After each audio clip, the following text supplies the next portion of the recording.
This woman who thought she was just getting a puppy got a whole lot more. On our first date, we ran across a basset hound puppy, which is kind of like my dream dog. Oh my God. Finally, she gave in and decided we were going to get this basset hound together, so I kind of saw it as a perfect opportunity. Trevor Karbowski first had his girlfriend, Carrie Camp, read an adoption agreement. Hello, my name is Scooter, and I'm extremely excited for you to become my new dog parent. You hear in the video, she kind of reluctantly is like, no, I don't want to read it. And then I was like, well, it's for my mom, so she just kind of accepted it and read it out loud. The contract was fake, but was the perfect way to set Carrie up for an unexpected and very real proposal.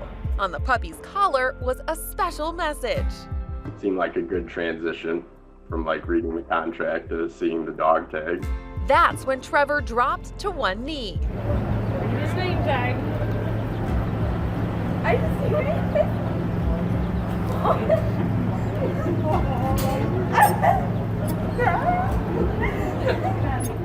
It said, marry my daddy, so it was obviously me. So. Guess you could say this guy pupped the question. And that Trevor and Carrie are in puppy love. I'm Kelly Nealon for InsideEdition.com.